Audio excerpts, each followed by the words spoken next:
Thoroughbreds, welcome back or welcome to your first episode of Penalty Broncos. We are the number one Broncos podcast that we listen to. I'm coming to you from the Bandwagon Bar. We have our forward pack online here, Ringer and Langers, ready to go. Ringer, how's your week been, mate? Yeah, Brito, really good, mate. Been doing actual ringer shit this week, chasing cows around. So, quick trip over to Winton. Actually, we got to watch some bush footy over there. Gotta love bush footy. It's fucking elite. Just blokes smashing each other for 80 minutes. A few handling errors, but the boys ripped in, and it's entertaining. It's never not entertaining. So, yeah, back home today, mate, and keen to rip into an absolute humping of the Bulldogs. Glorious. What a roller coaster of emotions the last 2 weeks have been. Langers, mate, have you recovered from that loss in the Warriors? You had a bit of a hiatus last week, so good to see you back again. Yeah, mate. Yeah, I took it pretty hard. I had to sit the last episode out. I took it that hard. No, it was just had a lot of family sort of stuff going on, so unfortunately couldn't make last episode. But no, good to get to wrap around some good quality footy and good viewing footy. That's for sure. But no, it's been a good week, mate. How about you? How was yours? Yeah, mate, it's been a bit quiet actually. Bloody everyone getting back into the grind of school and all that sort of stuff. But I pulled the caravan out from beside the house on Friday and had it cleaned up, ready to go. Hopefully it doesn't go back in for a couple of months. The North Queensland weather has been turning it on the last couple of days, so hopefully it keeps up after all that rain that we had. I'm heading to Mackay for a soccer carnival this weekend, so that's where I'll be watching Magic Round from. So should be interesting times. Yeah. Little Auckland. Yeah. But we will get into the review. On Thursday night, we kicked off round 8 for the NRL at home against the undefeated Bulldogs. Crowd attendance, I want to say 40,233 of you brave souls went through that weather, and it looked like nearly everyone stayed for the whole 80 minutes too. It was, once you've seen what we turned on in that first half, you're definitely hanging around for the second, that's for sure. But well done, Thoroughbreds. That's a glorious effort. First half was 34-0.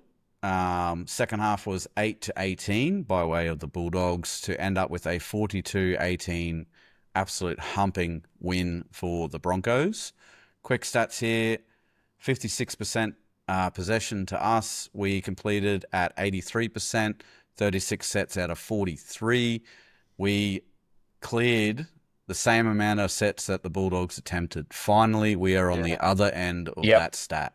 Love it. Bulldogs completed at 75%. Average set meters, 35.75 over the Bulldogs, 33.47. Tackle efficiency up there again, 92.31%. Over the Bulldogs, 89.06. That's, if you're going to use your knees in attack and defense, then it's probably what it's going to look like. Penalties conceded, 8-all. Penalty Broncos shit that we keep copping online every week just doesn't seem to turn out. It's just not happening. Errors was 8-9, so we conceded 8 errors. However, ruck infringements, 2-0. Yeah. That we handed over. Inside 10, 1-0. Just a quick stat on that one, Brito. I just went back through that's 3 games in a row where the team playing the Broncos has not been called offside once. 3 in a row. So you're saying every team we've played magically onside every single time? So that's a crazy stat to me. You don't even get one. So what you're telling me is that we're versing the most disciplined teams in the comp, putting undefeated teams to the sword. We're a shoe-in for the grand final, mate. Exactly. It better be fucking raining when that grand final kicks off too. Where's all those fucking light weather things that these people, the conspiracy theorists, are talking about? Let's wind that bitch up for Sydney. Get some cloud seeding going on over the fucking. On reports, this is a heavy stat. I don't think I've seen it this bad. 1 to 6. Yeah. and then sin bins 1-3. So wasn't a happy night out for the Bulldogs. They, I think you can safely say, have played their worst game in quite a while. I would say 2 years. And we've possibly played one of the best. I would say or easily, that first half was better than the first half of the 2023 grand final. Yeah. Oh, incredible. That's the team that we know is there. Like, Yep. week in, week out. Madge knows it's there. Everyone else knows it's there. And just a quick one, straight off the bat, everyone that's talking shit about Walsh being out, we finally won one. Calm your farm, because from 1 to 17, everyone played a better game than what they did last week. 100%. It wasn't just because Walsh was out and Selwyn was at fullback. Everyone played better. Even Ben Hunt, he's back in the origin frame again. 100%. So, anyway, we liked what we did last week, running through. So we've expanded on Langer's segment here. So now you get to hear his sultry voice walk us through the first half of this podcast. Sultry. Love it. Over to you, Langers. Thank you. That's a bit weird, but okay. We'll take it. Right, our thoroughbreds, let's get into it. It was Broncos versus the Bulldogs. Now, as we all know, Bulldogs undefeated coming into this one. So we were looking, look, we weren't favourites. Let's be real here. We weren't favourites. We weren't looking to upset the way that we did upset. We were looking basically to get our ass handed to us, weren't we? So it's an absolute pleasure to go through the next 80 minutes. So let's start off. So first cab off the rank, 27 seconds into the game. We got a knock-on/drop ball from Jacob Preston from the Bulldogs, and that gives us our first opportunity. 27 seconds into the game. Like, when that happened, I was like, yeah, right. Like, this is the start that we needed. This is the start that we wanted. Let's execute, right? So in the first minute, big Xavier Willison straight in for a try after just a great run by him and a beautiful ball by Adam Reynolds. Just little turnaround ball, bang, straight through. Oh, mate, absolutely beautiful to see. Kick converted, 6-0. But bloody on that, and I did say it on Team List Tuesday and last episode, that we don't have second rowers that other teams fear. Big X running straight at Mitt Reid-Brahoni is something to fear for sure. And it will be interesting going forward with what Madge wants to do there. Like, Ricky's back. He had that staph infection. So no doubt he'll be fit though this week, maybe. But he's got a headache because does he keep X there? Who's on the bench? Is it Ricky or Piakura? Because Piakura played, decently well, sort of thing. So yeah, Big X is, I said at the beginning of the season that I was expecting a big year out of him, and he is delivering in spades. 100%. So, I think he looks like he loves it too, doesn't he? Like getting to run at halfbacks, like when he's been in the middle of the field probably his whole life, and he's just now they're like just giving him free rein to run at halves. He's like, oh, fucking thank you very much. Yeah, and the boy can move, can't he? Like, like you don't see that in his game when he's playing up front, but that little sort of sliding in and out had to sort of come around two defenders to get to the line. He looked mobile as fuck. So I think it's definitely something we can stick with because Pecura on the bench, the way that head eyes and shit go these days, I think that's a really good play because he's good enough to stick on there anyway, wherever you want for a bit of impact, or if X is getting needs a bit of a blow, and then you could rotate him back through the middle. So yeah, I think it's exactly like Rido said. No one fears our edges, and all of a sudden we've just had to use one of our props, and it's come off like excellent, and it's given us exactly what we need. And Hunty and that did it perfectly, didn't they? They turned him under. They done all that sort of shit that we've been asking for so long. Well, we've seen in a couple of previous games, like that try that he scored at a dummy half, reached out, put it down. And then there was the move that Paigsy, they put that shape out of dummy half right on the line, and he timed it beautifully. Yeah. Like just perfect run. So he's got the timing. Yeah. And he's got decent he's wheels because even when Shiver made that break last week, even Yeah. though he was 48 metres offside, he was still in the kept up with frame. it. Like, it's not as if he Yeah. was getting left behind. So he's got some wheels. Yeah, no, exactly right. He's our answer to Kickow and all that sort exactly. of stuff. I reckon. No, definitely, Love it. definitely. Well, yeah, that was the first minute, 6-0 after the first minute. So we'll take that all day.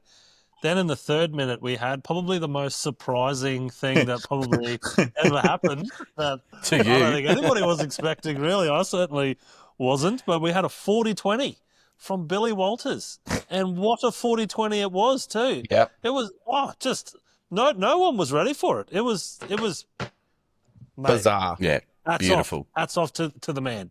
Yep. It was amazing. What do you think? Yeah, mate. It caught me. I was like, out of dummy. All right, we're just kicking downfield, and then next thing you know, far out. Tracy's on his bike trying to get to it. Yep. No go. Great stuff. Yeah, no, it was it was perfect little bit of game knowledge from Billy Walters. I'll give credit where credit is due. Unfortunately, from that we did miss the attacking opportunity. Had a bit of miscommunication, so that was sort of a bit unfortunate. Then in the 8th minute, we had a try under the sticks to Adam Reynolds after just a great ball from Paddy Carrigan to Payne Haas. Just perfect ball, and then obviously Payne Haas doing Payne Haas things, just hitting that line, taking about 6 defenders with him, created that break, offload to Reynolds, straight under the sticks. You just perfect sort of play. Reynolds hurts his shoulder doing that. I think we all sort of saw it. We all saw him grimace and stay down, and I think collectively about 50,000 of us held our breath and gone, no, this is pretty early on in the game. We can't be doing this. But no, hopefully it sort of worked out okay. He played sort of the rest of mostly the rest of the game. So hopefully it was just a bit of a burner. We'll probably talk about that a bit later. Because he hurt his shoulder, Cobbo took over the kicking duties, converts easily. It was right under the sticks, so easy convert, 12-0. And I've got a little note here, raining. Now, I think that's probably one of the most sort of undervalued notes that I've got here because it was not only just raining, it was fucking pissing down at some point. Like the majority of the game, it was just absolutely pissing down. Disgusting. They had a shot there back towards the coach's box, and you could barely see through the glass. Yeah. It was the worst I think I've seen in the modern, like, with the cameras and that. They're so good now, eh? But that was, you were right. It was like fucking fuzzy TV there for a minute. Yeah. Suncorp is turning the taps on the last few weeks. Jesus. Poor old groundskeeper Willie thinking about the fucking Magic round coming up. Oh, no. He's probably glad it was this weekend, not the next one. Imagine that on the Thursday night Origin for your Magic round. Sleepless nights. Rightio. In the 10th minute, we had a sin bin to Josh Curran for the Bulldogs for a high shot on Payne Haas. Now, I don't know if you're brave or just really stupid, but going after a man like Payne Haas and taking one straight to his dome, that's we'll chalk it up as brave. Yeah, bold. We'll chalk it up as brave. But I mean, good luck to him. Good luck to Josh. I'd hate to be that bloke looking over his shoulder for a little bit there. In the 11th minute, we had a try in the corner to Dean Mariner after just beautiful vision and just a superb little chip over the top from Adam Reynolds. Just perfect. What more do you say? It was just absolutely poetry in motion. You love to see it. Saw the overlap, saw the area out wide, the space out wide, chip over the top. No dramas from anybody. Try in the corner. Reynolds takes back over kicking duties, converts from the side, 18-0 in the 11th minute. In a game that we were not expecting to win, it is 18-0 in the 11th minute. Exactly. And isn't it, it's such a good reflection of our depth that Mariner just slots straight into that team. Like, he's probably starting in most teams. He comes back and you're just so confident that he's going to do a job for you. Like, even though he was a bit off in defence, but he didn't have to do much. But, as soon as Breno kicked it, you knew that he had the wheels to get there. You knew he was safe under the post. Thank you very much. And that was the wing that he was on all last year. Exactly. Wasn't it? So he just comfy as right there. Just real quick on that try. That had to be a direct, like Payne Haas had to have influenced that try. For them to be so far in at that point in the field and the tackle, what they were on, they had to have been accounting for Payne Haas at that point. And Reynolds just on a string. Like just perfect. Dean probably won't score an easier try in his life. Yeah. No, it was just brilliant to see, that's for sure. Rightio, off to the 17th minute. We had a brilliant passage of play to put Gemmet Shibasaki over in the corner for the Broncos' 4th try. So it was a little bit of a weird sort of passage. So had a failed charge down from kick out. So big fella went up, failed charge down, got it, but sort of, a bit of a failed one. Impeccable regather and pass from Benny Hunt. Oh, mate. Yeah. It's what we wanted to see. We've been talking the lad up for all season, basically. He hasn't overly delivered. And just things like that, that's why we want him in the team. That's why I'll ride that man's dick all fucking day. That was absolutely beautiful. So, quick little regather and pass from Benny Hunt to Kobe Hetherington. Hetherington makes a few quick meters and takes a tackle. Quick play the ball, straight to Reynolds, passes to Cobbo. Cobbo does that little 20-meter streak off in diagonal little angle. And then, a little cheeky offload to Shibasaki straight into the corner. Yeah. Mate.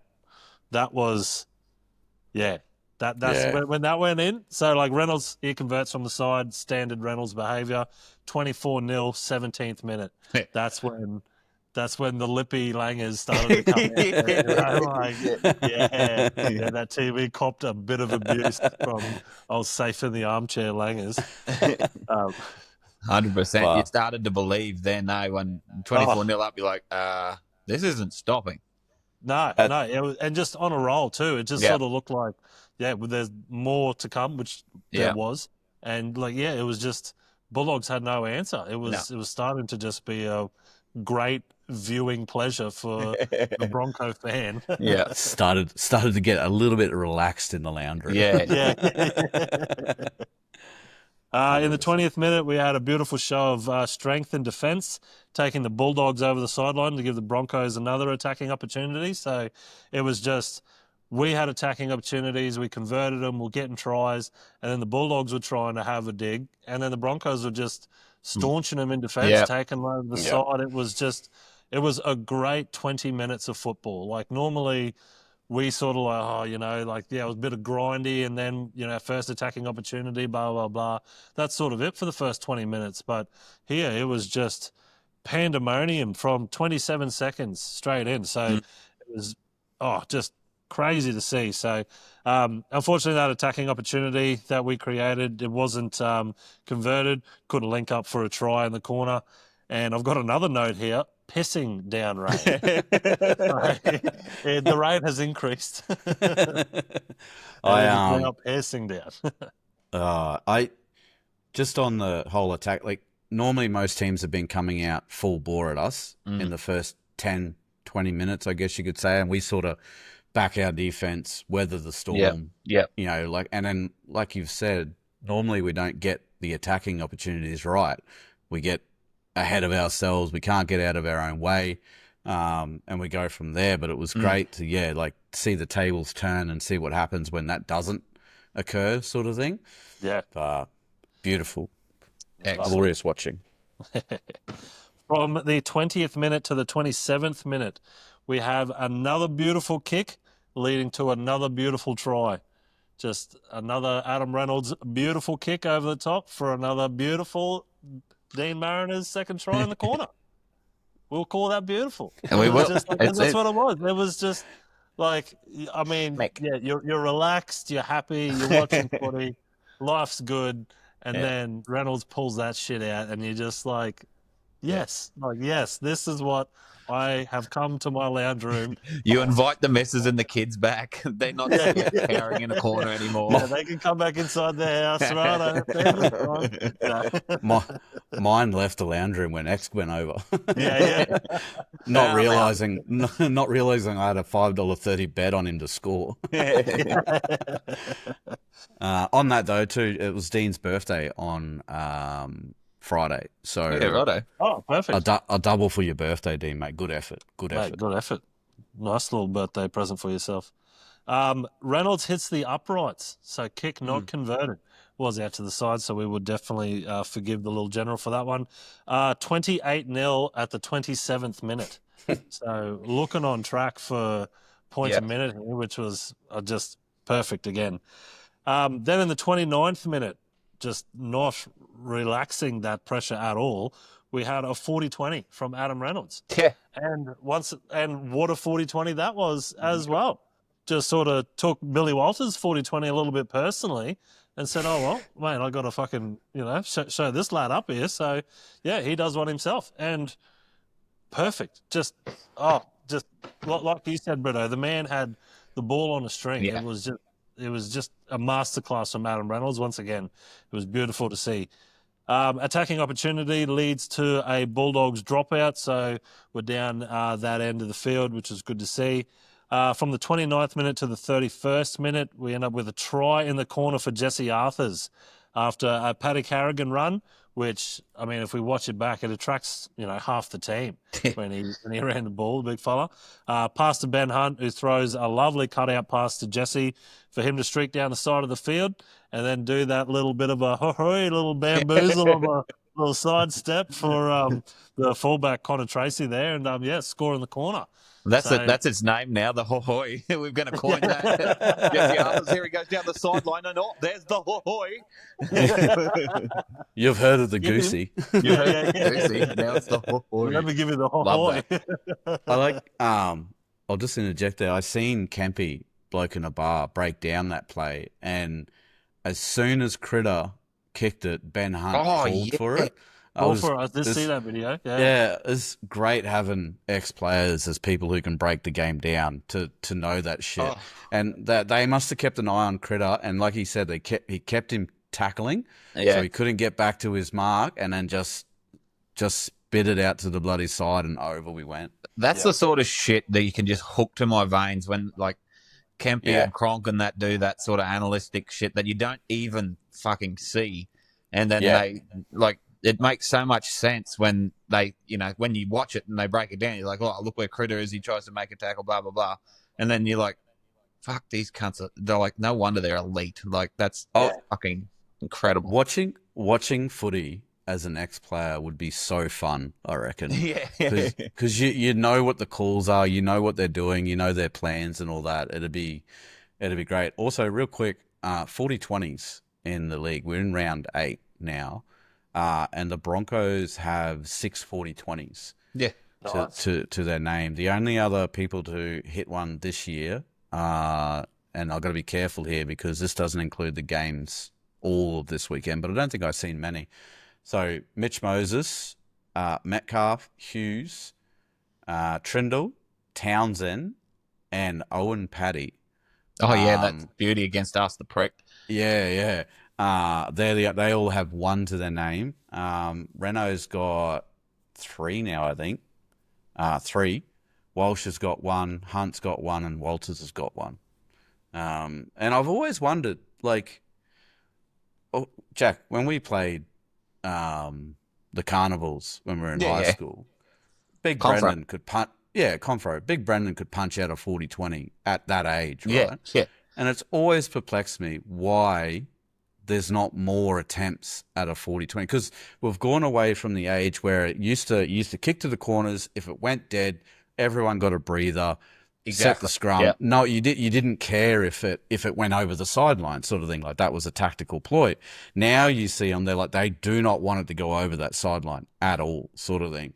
So it's always perplexed me why more 40-20s aren't executed or attempted. Attempted. Exactly. Yeah. Because even, like, if you're struggling and it's the 4th and you're probably not going to make it to the halfway line, you really wonder what the difference is to punch it out.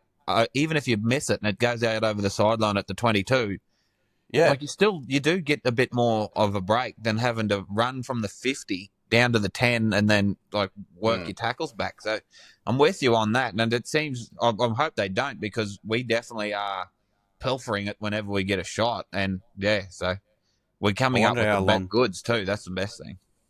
I wonder how long until we start seeing Renault start trying to sneak a 2040.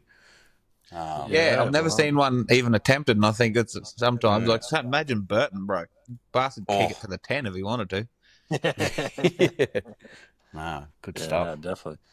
So that try for Jesse Arthurs, that kick was converted, so 34-0 in the 31st minute. 33rd minute, we had a sin bin for Satili Tupanua. He had a rough night. He was trying to be rough. I don't know. He was trying to be rough. He forgot the rules of footy there a few times, Satili. But, so he got a sin bin for a high shot on Piakura. Brendan, his head will be feeling a little bit sore now, I think. Shout out to Brendan's bloody head. Holy the CTE that bloke just got in one game of footy. Rubbed a few years off, you reckon? Yeah. Oh, mate. Jesus. Him and Radley would nearly be able to telekinesis talk to each other, I reckon. Their brains buzzing and just be fucking... In the 36th minute, we had a dropout kicked out on the full from Adam Reynolds. Very rare to see a kicking error like that from Adam Reynolds. Attacking opportunity for the Bulldogs leads to another dropout. And then that attacking opportunity was met with very strong D from the Broncos, creating the error and keeping the Bulldogs scoreless in the first half, which that alone is very, pats on backs, sort of be proud of efforts. I think that's almost bigger than the score for us, I think, is holding them to nil. It really sort of, even though, they didn't have much opportunities, but we didn't let them either. But I mean, it's definitely got to make you feel good as a team to know that you want to come to our house. You're the number one team in the comp allegedly, and we just put 30 on you and held you to nil. So, it's got to be good for their confidence. Yeah, no, exactly right. That's what I've written here. So that was halftime basically, and halftime notes. Nearly the definition of a perfect half of football. Yeah. I don't know too many other first halves of footy that were better than that. It's certainly up there in the conversations of best first halves going, from who they had to face, blah, blah, blah, all of that sort of stuff, Reece Walsh being out, all of that, to then turn it around 34-0 to, top of the table, undefeated, kept the last two opponents scoreless, to then turn that around 34-0 at halftime. We will take that all fucking day. Exactly. Yeah. And that same old thing that we've been asking for, boring footy, hold the ball, and we can do this to teams. And now that we've done it, it sort of makes you a lot more confident anyway, that even if you have a couple of shit weeks, if Madge turns them on, no one's going with them if we can, if we can complete and do what we did. And just quickly before we move on to the second half, I just, when Burton got fucking leveled and he was out. Yeah. I can't believe that they let the trainers still do that shit and they left him on the field. Surely they get fined for that, because he's hit the deck. He's everyone can see that.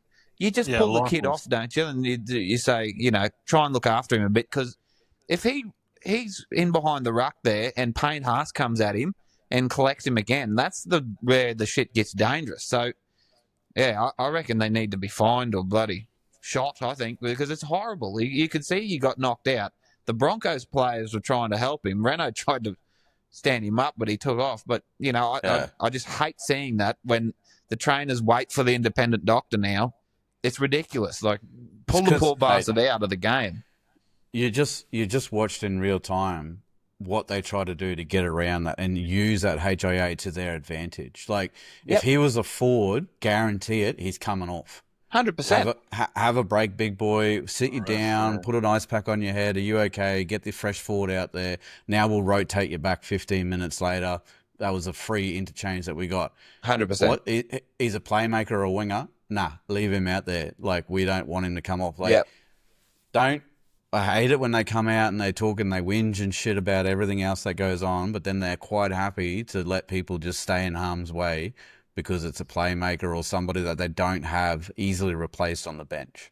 And, in a weekend where, well, we're going to talk about this later, but in a weekend where they have this big head-eye crackdown and you try and protect the head, and then you've got the trainer running out to a bloke that's just been knocked completely out and he's stumbling around trying to get up, and they leave him on the field, it's like, what are you doing? Like, you can't have it both ways. Like, if you want to protect the head in one sense, and then you've got a bloke knocked out, but he's, like Redo said, because he's a playmaker, we're going to leave him on the field. It's ridiculous. Yeah. No, it'd be interesting to see if they eventually crack down on that, because they're looking at it.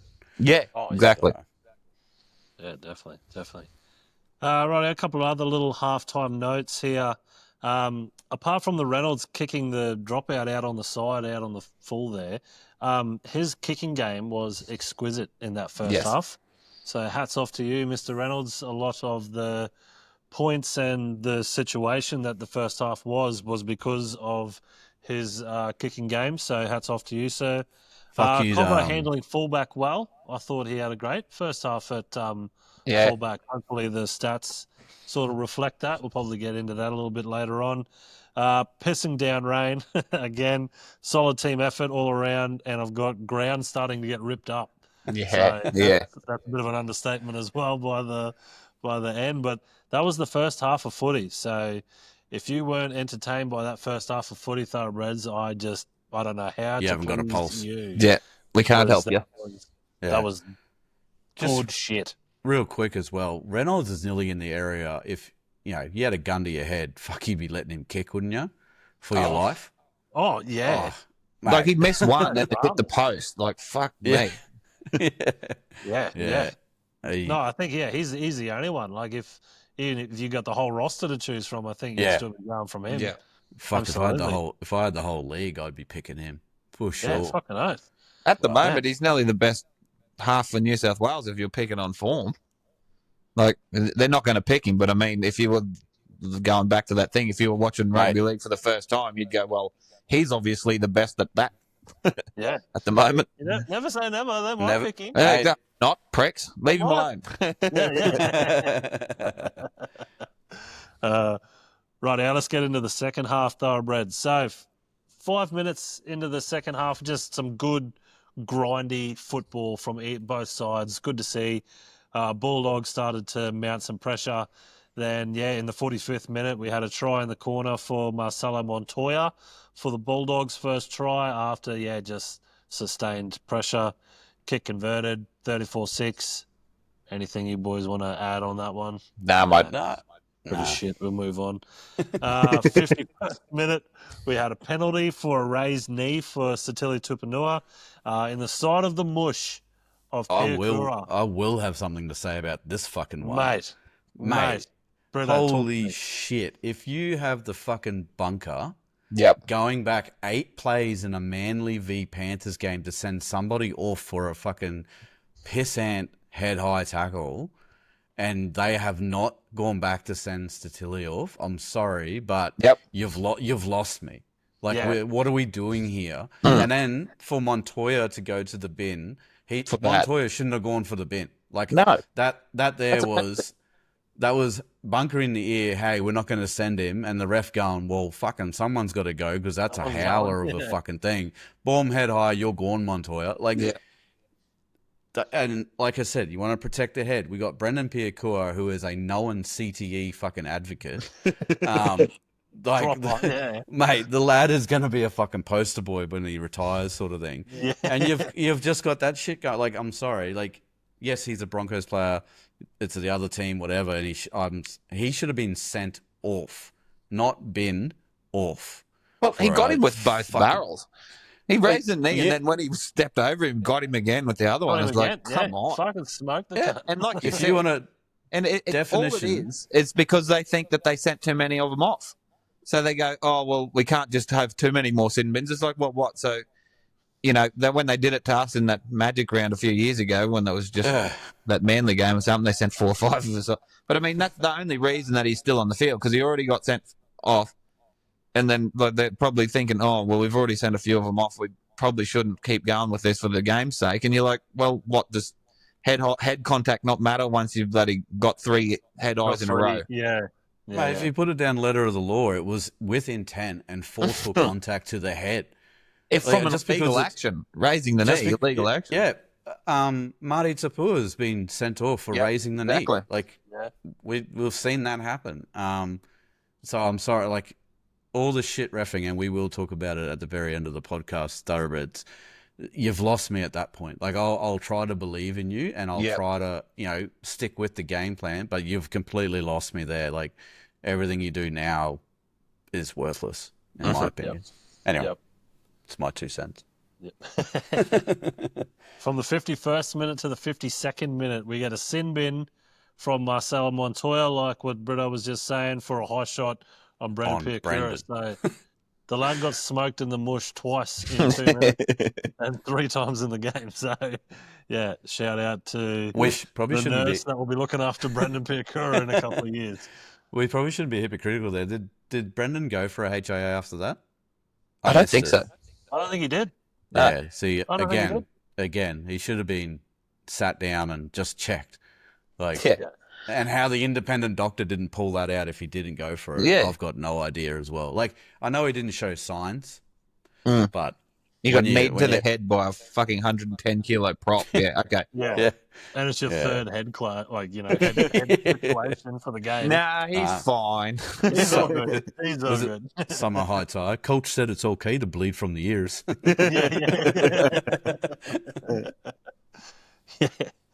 Rightio, Thoroughbreds, let's get into it. 56th minute, the Bulldogs' second try after a successful kick challenge from Jacob Carraz to pass it on to Jacob Preston to dive over. We won't really talk about that, whatever. Kick converted, 34-12. Then in the 62nd minute, we had another delightful kick from Adam Reynolds. It was just every kick the lad did. It was just, I love glazing the little fella. I love it. I fucking love it. Deserves it. Another delightful kick from Adam Reynolds, and strong defensive pressure creates the Bulldogs dropout. Short-ish dropout. So this is sort of what happened. So it was a short-ish dropout. You wouldn't call it a short dropout. It was like 25 meters out or something. Weird number. Big X fucks up the catch. They get it back. And then Katoni Staggs absolutely steamrolls Jacob Carraz. Broncos attacking opportunity not converted due to a drop ball from Kobe Hetherington. But Staggs, aggressive. Is a word that you could easily go around for that bloke. Just absolutely aggressive. Smoked Jacob Carraz. And that was in the 62nd minute. And then in the 70th minute, Katoni Staggs out for blood after a Mortal Kombat style tackle on Connor Tracy. So, I thought it was awesome, that tackle. Just absolutely fucking poleaxed him. And I thought it should have been our ball because Olmo dropped it. Yeah. But it was blown as fucking bullshit penalty. Yeah.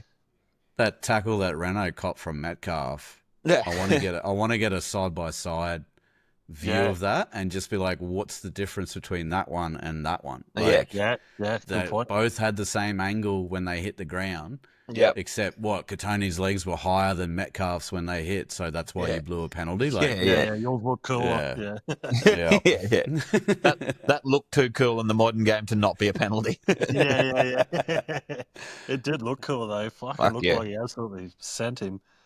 71st minute, so a minute later, we had a try to Bronson Cherry after creating an overlap for the Bulldogs' third try. We won't really talk about that, but during that little situation, we had a sin bin for Dean Mariner for a high shot on kick out. And kick converted 34-18. Do we want to talk about the sin bin, chaps? I don't know, but were any of you guys starting to panic a little bit at 34-18?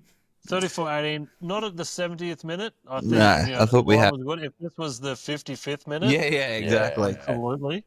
But no, being 34-18, 71st minute, I was sort of, epic bed shit from the Broncos for. The commentators, you got to love the commentators because it's their job to like beat it up, right? Yeah. But we were running at a point a minute in the first half. And then we get to, I think it was 60 minutes done. So we had 20 minutes to go. And the commentators were like, "Whoa, here come the Bulldogs!" Like it's not. I was like, they better hustle because I don't know if you've seen what we did in the first half, but yeah, no, I'll admit, not 34-18, obviously 71st, but when they scored, I think it was when they got 12. And they were starting to sort of hold the ball. Yeah, and definitely didn't like it. They were on top for that second half. Like, let's face it. Yeah. No, there was a little bit of worry sort of crept in. That's for sure. That sin bin for Dean Mariner, there's a potential for a dual sin bin situation there because he hit kick out someone. I can't remember who else hit kick out as well. It was like swinging arm into shoulder. So there was a potential, a little bit of, potential for two people to get sin bin there, but we only had the one with Dean. Then in the 74th minute, we had Reynolds coming from the field with that shoulder injury. It just sort of got too much for him. I think I read today that he had like a tackle and like that's what hurt it the second time round. It was just sort of a bit of a burner, the try, and then that tackle sort of just pushed it over the limit, over the edge sort of thing. So, he came off in the 74th minute, replaced by Billy Walters. 76th minute, we had a penalty to the Broncos for an attempted strip on Payne Haas. Hunt opts to take the 2. Selwyn Cobbo takes over kicking duties for the second time. Slots it for the second time. So, hats off to you, Selwyn. 36-18. Then in the 79th minute, Cherry on top for the night. We had a try to Billy Walters, my man. A perfect little grubber from Corey Pakes. Just that, I think the grubber was better than the try. I think it was beautiful. A lovely little ball. Lovely little ball. Kick converted, 42-18, full time. Now I've got some notes here, little full-time notes. Bulldogs winning streak, done and dusted. Snapped. Bulldogs keeping team scoreless streak, done and dusted. Broncos, 13 plus. Hopefully some thoroughbreds jumped on. Hopefully they just shined through, kept a spirit, jumped on the 13 plus. I think it was paying about $6. Yeah. Too. So hopefully some thoroughbreds jumped on. That would have been amazing. One of my civvy bets, I had a couple of try scorers and Broncos 1-12, and all the try scorers got over, and I was like, I could not be any happier that this bet lost because we're pumping these losers. But it would have been nice and juicy if I put the 13 plus on it. Oh, mate, yeah, absolutely, it would have.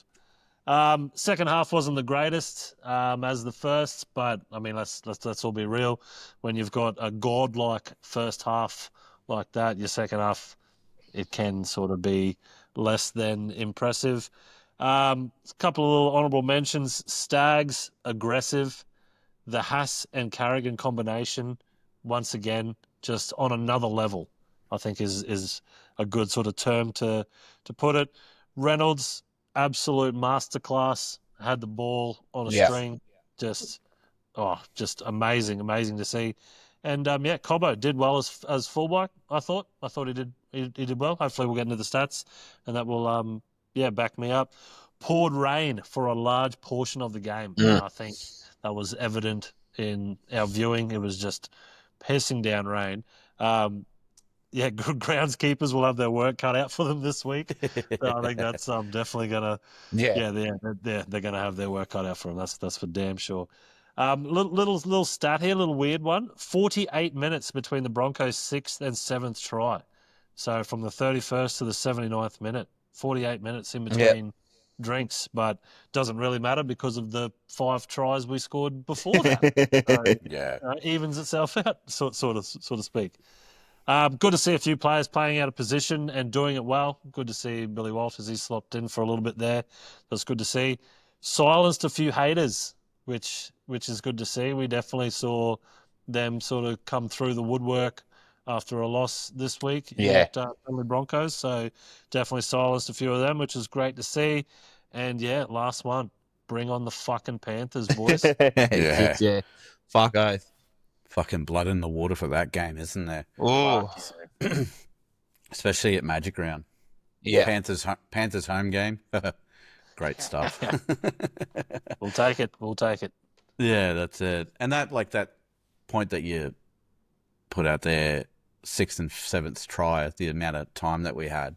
Yeah. It was good to see that we weren't exactly panicking. Like, I can't remember in that entire time where we were looking to score either. It was sort of just complete. Let's just complete, get to our kick it down, and then we'll just defend whatever comes back. And if we get the opportunity, then we'll score. When we got down there, opportunity arose, grub it through, Walter scores. Like, and it's almost good. impossible to keep up that intensity. Like, you very rarely, like, you see games where, like, even Melbourne, I think, did it to Warriors or something a couple of weeks ago. Almost the same, 34 to nothing in the first half. It's just impossible to come out with that same killer attitude when you've absolutely pumped them. And I don't think I've ever seen it, maybe in those stupid Tigers-Cowboys games where they got 70 on them or some bloody thing. But, it's just, I think it's just too hard to keep that intensity up after half-time. And nothing, like, even them scoring 18 in the second half, we were man down, weren't we, for the last try they scored, or was that beforehand? Anyway, whatever. Like, they weren't bad misses or anything. Like, they were still pretty handy tries. So, you'll cop it. You'd rather them not happen, but you're gonna cop it. Yeah, I would have loved like a 42-6 shutout. Essentially, or whatever. But the tries that they scored, they are still undefeated for a reason. Exactly. So they were always going to try and find the stripes. So, and I think they averaged 28 or 30 points a game. So hold them to 18. That's a big win in itself straight away. Absolutely. And we were talking in the group chat, Ringer, there, that you mentioned you were quietly confident.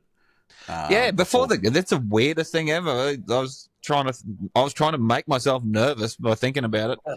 I don't know why, but I was confident for some reason. I think it might have been just because Benny had the bed shit the week before, and you thought, well, he's a great 300 gamer. He's not going to bloody do that 2 weeks in a row. So that would have stung. Oh, but he turned it on, mate. He was brilliant. So But and I looked at it as like, well, it's going to be interesting because, yes, they're undefeated, but they haven't really come up against a forward pack like ours. No. And this is definitely blowing the Broncos' horn a little bit. But the structure of play, compared to the other teams that they had played, I would say that naturally we're more structured than what they were, sort of. Yeah.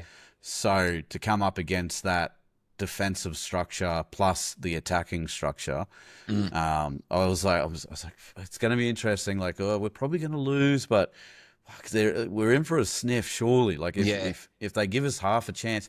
I took random stats guys bet last 2 times that Cobbo played fullback, we won 13-12. Yeah. And I was like, that could very well happen. Like, absolutely. The way that we've been defending, the way that the Bulldogs have been shutting teams out at very small points. So I took that bet, hook, line, and sinker.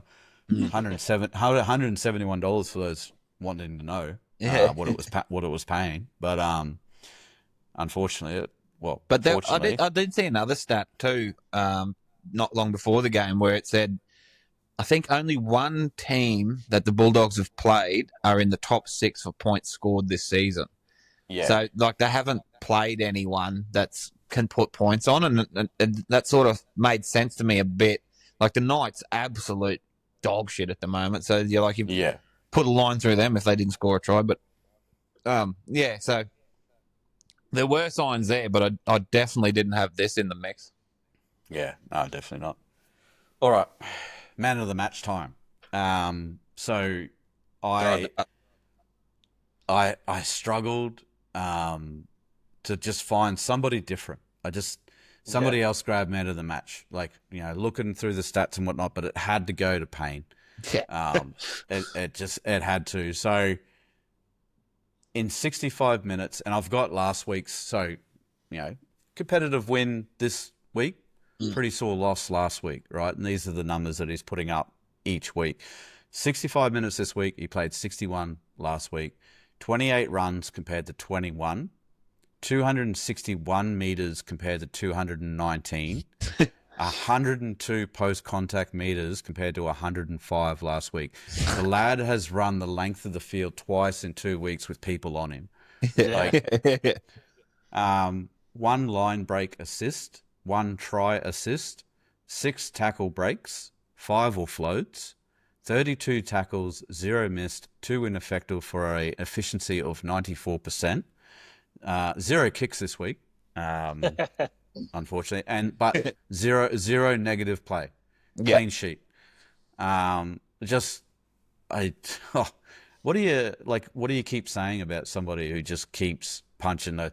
And I'll double down, and I will say it. My chat about him being the GOAT a couple of episodes ago. I know you guys were kind of reserved because it's a huge call.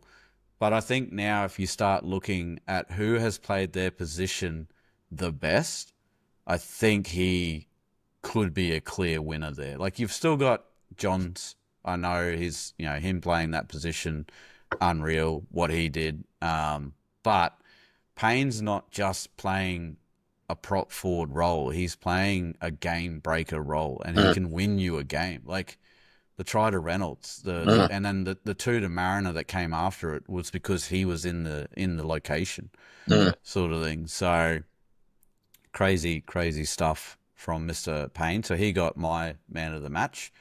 And the Thoroughbreds, yeah, what'd you say? Oh, just to compare, like, everyone's been riding Terrell May's deck, right? And he played pretty well today. He definitely played well. But, he made 68 points contact meters, and they're all jumping up and down. It's like Payne's doubling the next best prop in the game's post-contacts. Like, he's an absolute fucking animal. Fucking hats off to Taylor too, mate. He played 80. He played the entire game. 85, ridiculous. Yeah, he played the whole time. So it's a scary proposition for New South Wales if both of them pricks are up front. We're in real hot soup. Yeah. Barnett coming off the bench or something like that. For the Thoroughbreds, very convincing, very loud. Adam Reynolds, and well deserved as well. Well deserved. 75 minutes, 12 points, 1 try, 4 conversions, 80% strike rate, 1 line break assist, 3 try assists, 2 tackle breaks, 1 offload, 18 tackles, 1 missed, 0 ineffective for 95% efficiency, with a bum shoulder too. Thoroughbreds, keep that in mind. 16 kicks for 511 meters and 0 errors across the board with 1 penalty. Yeah, absolutely. Beautiful.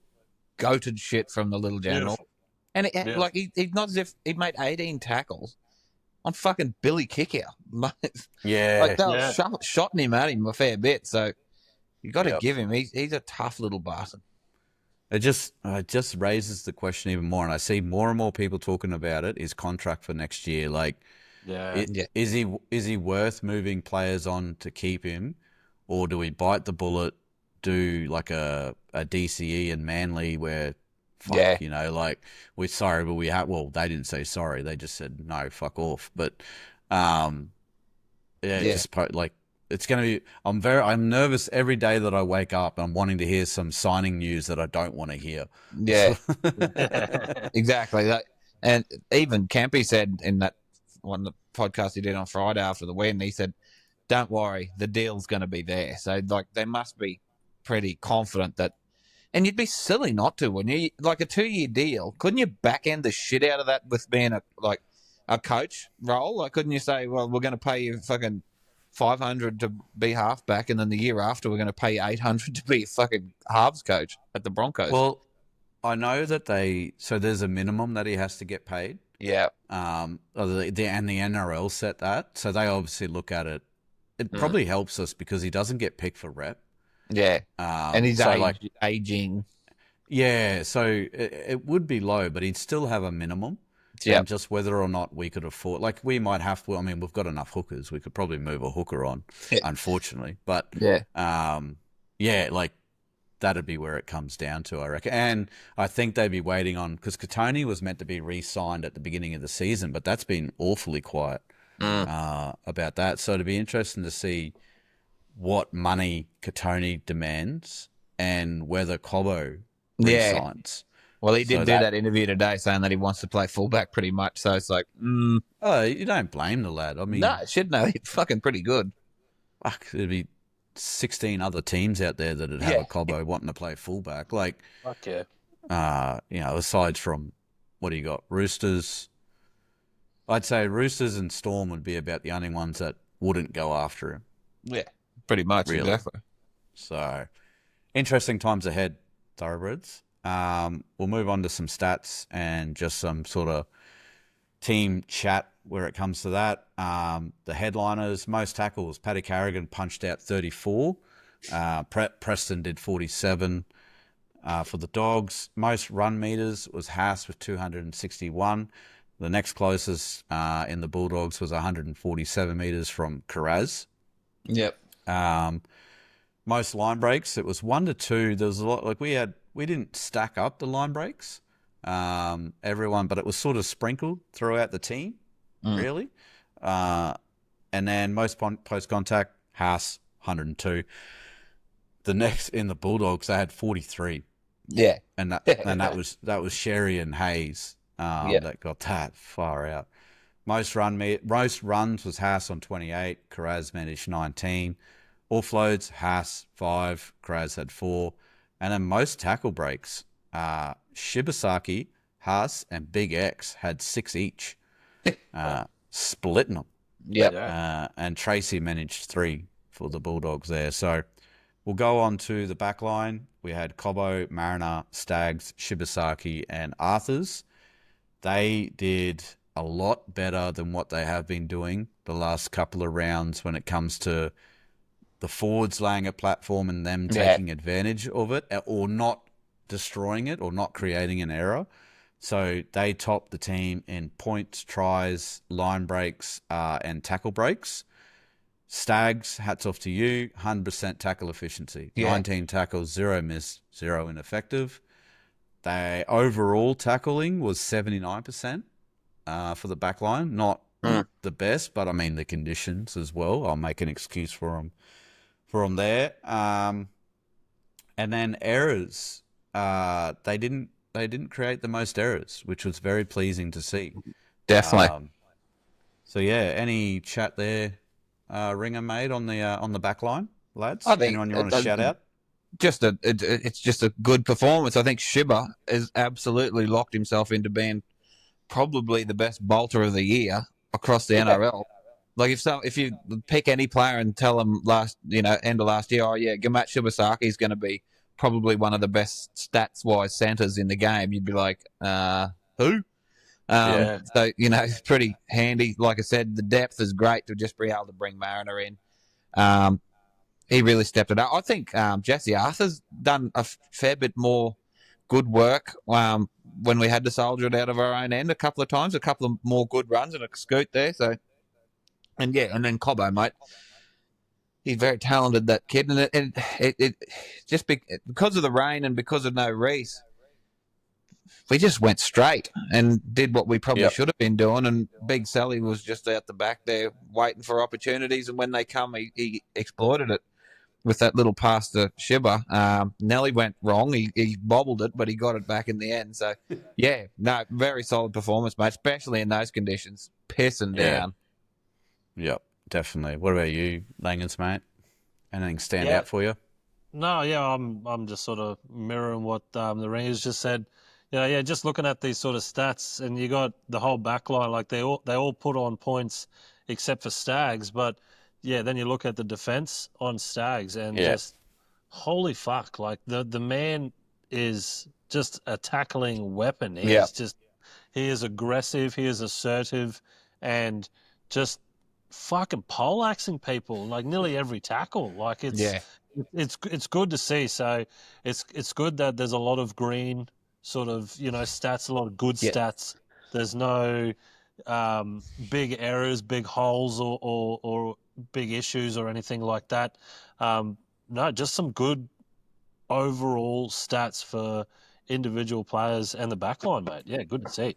It's good to see that Stags also did a clean sheet when it comes to errors and negative play. So, and don't get me wrong, if you're not thinking that Reece Walsh is sitting there watching that and going, okay, all right, shit weather.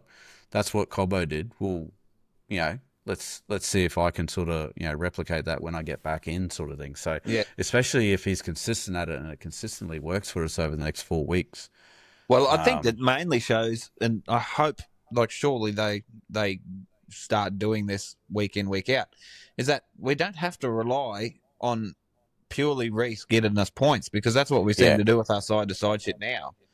It's just like, okay, we just trundle it and we fucking tear them to pieces, and then we look wide for our opportunities, and when they come, like people carrying on about, Walsh is out of the team and they win, and you go, so you don't think Reece could have run that play that Cobbo did to Shibba? He would have got there 14 seconds quicker and probably, got him untouched. So, I think they need to pump the brakes on that a little bit. But, yeah. Did if anyone caught the Darren Lockyer interview with Stags in the sheds after the game, he asked him, where did you learn that tackling? How did you get that? He goes, growing up chasing sheep. And that hit home, because I grew up chasing sheep, and I can definitely tell you that that's how you tackle sheep. And it makes so much sense now. So little Katoni out there fucking mutton busting. Just taking on them big rams, mate. Yeah. All right, we'll move on to the good thing, them sheep you can shear, eat, or fuck them. Oh, mate. Especially when you got them. You got to be careful when you got them Kiwi shearing gangs coming around, mate. You gotta be careful. Love bites in the lamb roast. Yeah, that's it. So we move on to the halves here. We had Hunt, Reynolds, and Mr. Billy Walters starting at 9 again. Billy. What are you doing there? Oh, I know. I dropped my stat sheet. It's fucking annoying me. So Renault tops the team in points. He took home 12. It was good to see, and this is what you pay them for. The halves topped the stats in line break assists and try assists. Four overall, which was great. 88% tackle efficiency for the whole thing. They did make the most missed tackles. Yeah. So, I mean, that's always going to happen when you've got big fellas running at little men. Yeah. It's and then like the that, kick, and I the mean. two best bloody second rowers in the before this game, you would say Billy Kickow and Jacob Preston, probably statistically the best second rowers in the comp. So that it's hard tackling at the best of times, let alone in the wet. Yeah, that's it. Billy got pinged for inside the 10 there. Otherwise, Reno gave away a penalty, Billy gave away a penalty, and it was clean sheets from those lads. How they can do that in those conditions and then go and play a dry game and we get fucking pumped is a little bit frustrating, but hopefully they've found the secret to it. Otherwise, it's wet weather footy for the rest of the year. Anything stand out there for you, Langers, mate? No, just some good stats again. Good to see Benny Hunt, 0 errors, 0 handling errors, or 0 errors and 0 handling errors from all three of them. So that's good to see. 2 missed tackles again from Benny Hunt. So those missed tackles there, they'll be climbing. That'll be a decent little number now for the season for the big fire.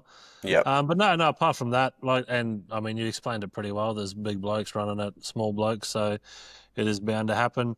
But no, good stats. Good to see Billy Walters slotting in there and not being, like glaringly sort of outcast sort of thing. Fitting in there and stats going well. So it's good to see. Has he worked himself back into that starting role, we think? Like, what's the experiment there what's the angle that Madge is looking at there? Yeah, I don't know what the angle is, because, I mean, I thought Pakes was doing a great job with what, with his role and, like just dispensing pill like a motherfucker. I thought he was doing really well, taking runs when runs were on, doing everything that he needed to do to keep the 9 on his back. I thought he was doing it. So, yeah, I don't know why the change up. What do you boys think? Yeah, well, I'm much the same. The only thing I can put it down to is thinking that when we're not going well, if we put Walters on, he tries to create too much. Whereas, like, if if he starts bad, you can always, like, if he starts doing silly shit, you can always hook him and fucking sit him down and say, pull your head in a bit. So I don't know, like, for the makeup of the team, it's probably not that bad, because Pacey comes on and he's going to be solid as a rock. He's going to make every tackle that comes near him. He can put on that grubber. Like, he's got the game in him. It just might be that Walters is better playing like earlier with a little, like, because if he's on, he like, we all know, if he plays like he did on the weekend, he's a bloody good 9 with that 40-20 in him, and he didn't do anything stupid. He just dispensed pill, which is what we want him to do. So I think there is opportunity for this to be a good rotation for us. I don't think Pacey lost it because of anything that he done. I think they just realised that if shit hits the fan and if we need it, we can put a really good defensive hooker on to tighten it up, especially when we pull Kobe off. So I'm starting to think that might be what it is. Yeah, I sort of looked at it with the last 2 teams that were played are fairly similar. So big boys in the middle, well, not big boys, but they use their forward pack to sort of lay that platform. And so Billy being on first was a bit of a tactic from Madge. So it'll be interesting to see against the Panthers who runs out in that 9, whether we go back to it being standard or this is what we're looking at with this team now. So good stuff with all those solid stats. And we'll move on to the engine room. Paddy Carrigan, Payne Haas, Xavier Willison, Brendan Piakura, Kobe Hetherington. Obviously, they took out the run meters and post contact thanks to Payne. Quite convincingly too. They ended up tallying 273 post contact between all of them. 762 meters they ran between all of them with 90 carries. It's just incredible effort. Awesome, mate. Yeah, the only one there was a bit low, and we've kind of come to expect it was Piakura. He managed 8. Kobe upped it a little bit to 11. Probably need to see that grow a little bit more again. Although it was like he had a drop ball in him here and there. He needs to tidy that up. Same as Piakura. He dropped that first error. I think he pointed out Langers in the shakedown. We ruined an attacking set there and whatnot. But from then on, he was pretty solid. He held the ball and ran with intent is probably the word I'm looking for there. But Xavier and Hetherington went clean sheets with the tackles. 20 with 0 missed, 0 ineffective for Willison, and 21 for Hetherington. So solid with the shoulder. Everyone else was running about 96%, 94%, average of 96% for the big boys. Offloads was 7 all up. They topped the tackles made at 130, and they did make the most errors, which in the conditions you're probably going to get. In that, 4 errors, 3 handling errors. Kobe was the one that was sort of the main instigator there, I guess. But like I said before, Payne Haas clean sheet all the way through. Well done, mate. Hats off to that. Anything there, Ringer? Yeah, mate. Just Kobe. I think both of his errors were unforced too. Yeah. So he needs to clean that shit up. Especially, it didn't matter any in this game as much, but we could have put 50 on him if he held the ball, because in one of them were an attacking opportunity.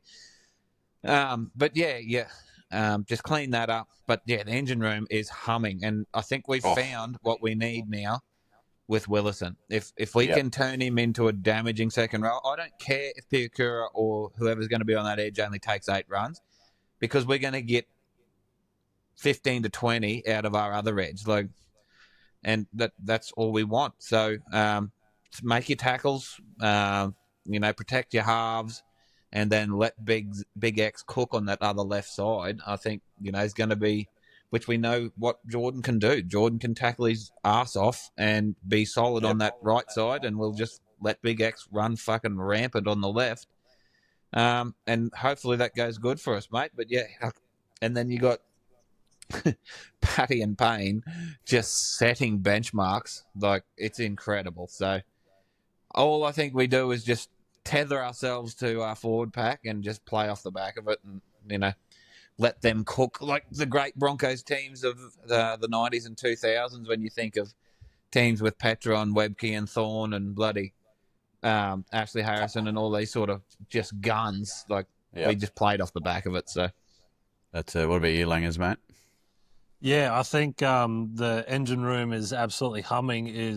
No truer words have been spoken. I think, our engine room is just phenomenal, and just these stats are really good to just be able to just sit down and wrap around. Like, you got Paddy Carrigan and Haas, and like every week their stats are just phenomenal. Both of them individually, as a combo, the whole show, it's just phenomenal. But one thing that I've taken away is it's good to see that third name coming in there that's rivaling those sort of two players and the stats, and that's obviously with Big X. Like, you got Paddy Carrigan did 24 runs, Big X did 19, so 5 less runs than Paddy Carrigan. Carrigan did 178 metres to X's 169, so Carrigan with 5 more runs did 9 more metres with 5 more runs. And then Carrigan did 57 post-contact metres and Willison did 67. So amazing to see that there is a third name in our pack now that is putting up stats that are rivaling two massive hitters in Carrigan and Haas. And, like, that's fucking Paddy fucking Carrigan. Like, those stats themselves are amazing. Yeah. And you've got a young fella in Big X putting up similar numbers as well. Yep. So hats off to you, Mr. X. Good to see. Yeah, apart from that, I think everybody's just, doing their fucking jobs and doing it well. Like, Kobe with some errors. Hopefully he can fix that shit up. We'll put it down to just wet weather footy. But, amazing stats. Good to see. Very refreshing sort of episode, because I definitely did not think that the stats would be like this and we would be as chipper as we are, that's for sure. And I think too, we've gone from having, if this Big X plan works, we've gone from having a sketchy second row to having Pakura, Jaden Hunt, Jack Goz waiting in the wings that have all played run on this year. So it's like, we've gone. Yep. If it does work, the only thing's going to be if some teams find if he's not as quick, and they can use their speed to get around him. But fuck me, Dad, he's got 8-foot arms, so good luck. I think he's pretty solid when it comes to lateral movement and whatnot. So, and it might give Big Bentakura a chance to come onto the bench, sneak on there as well. Depends on how we go. So. It is refreshing to see that third name starting to pop up, and I love being able to go into a game realizing that people are afraid of one of our second rows. Yep. Yeah. You see, like, Adam Reynolds got it on a string. Great little player. He wouldn't be able to do half that shit without the platform that the big boys set up for him. So it's great to see somebody else putting their hand up to give Paddy and Payne a hand there. So we'll move on to the bench. Not really a lot of colour in the stats for the bench, but that's good because there's no red there in the stat sheet that we're looking at, Thoroughbreds. The only red is that they conceded the most penalties in 3. Yeah. And that went to Jensen had 2, which is a bit uncharacteristic, I guess you could say. Yeah. And then the other one was Corey Pakes. Pakesy's allowed to have an error here and there when you're punching out the work that he does. Smoothie, 100% tackle efficiency. I know he only got through 13, but still 13. 0 miss, 0 ineffective. Other than that, there's not. I mean, Jensen, talking about people putting up numbers from the bench, he played 40 minutes, which is the most of the bench, but the least of the forward pack. And he still put up 12 runs, 123 metres, 43 post-contact. So brilliant from Corey, I think. 25 tackles, 1 ineffective, 0 missed. Bloody perfect. Great. Good stuff. So we'll forgive you for the 2 penalties that you gave away Jensen. But yeah, Langers, anything there stands out to you, mate? I know it's pretty bland looking, but yeah. Yeah, no, just Corey Jensen, I think, just coming off the bench, like you said, 40 minutes, 12 runs, 123 meters, 43 post contact. Take that all fucking day. Like I think we sort of glaze the big fella every week, deservingly so. I think he's he's certainly working his way into my heart. That's for sure. I think like the Ringer's obviously been riding his dick for a little while now, probably the longest out of all of us. So it's just good to see that. Yeah, we've just got a solid bench line. Like, it's not flash, it's not full of green stats or anything like that, but no, not that much red either. So we'll take that all fucking day. 25 tackles, 0 missed, mate. How can you say improve to that man? He is already doing his job and doing it well. Yep, perfect. What about you, Ringer, mate? Yeah, mate, just exactly what Langer said. Exactly what you want from him. Keeps the intensity up. He's running with force. He's he's averaging a bit over 10 meters per run, which is pretty impressive when you look at. I think the average set distance is 35 or some bloody thing we had in this game. Yep. So yeah, he's punching above the average and just doing his job, making his tackles, and once again, very, very good front row that we have is in part due to having someone on the bench that can, keep that standard pretty high when the big dogs come off. Yeah, that's it. It is interesting, the smoothie selection each week. Yeah. We'll see. I don't know if someone's got a niggling injury or whatnot. Like, I'm not angry at it. He can play, sort of thing. So, but he is seen as more of a hooker. I know he's been playing lock in the Q Cup and whatnot and killing it. I think he had a 43 tackle game 2 weeks ago or whatever. So, it is interesting, that little selection. So, but Madge is cooking, obviously. Yeah. Exactly. I just want to get some quick stats up here that I mentioned about Payne before. And do you think I could find it? Here we go. So he's run 100 meters post contact this year twice. There's only 2 other players that have cracked the 100-meter mark as of when I was putting the stats together. I don't know what May did in their game. You'd have 68. to think he would. Oh shit, that's right. You said that. That's even more impressive than that he can play 85 minutes only get to 68. So the only other people that have done it was Jai Gray in round 1 for the Rabbitohs. He went 116, so he's had the most in one game this year. AFB has done it in round 3 and 5 with 103 and 102. So Payne has second spot with 105, and then he's got 5th spot tied with AFB on 102 there for 4th, 5th. So the boy is moving. Is Ramadan over? I don't know if that's Haven't checked the calendar. I haven't checked the calendar, but if that boy is getting more nutrients into his body, he's only going to get better, which is scary coming up to Origin. But it's great for us heading into the rest of the season. So, all right, that's the review. Bring on the Panthers, which we will talk about in a moment. Fuck yeah.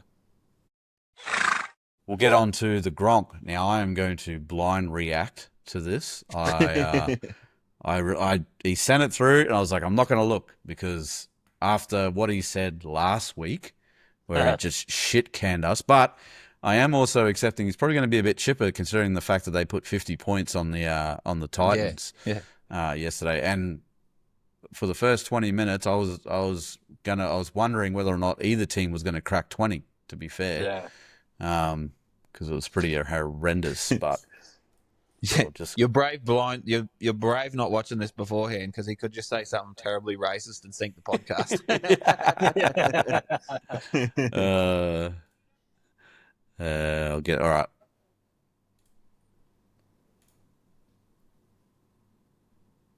Hang on. Oh, fuck me. Share. Come on. There we go.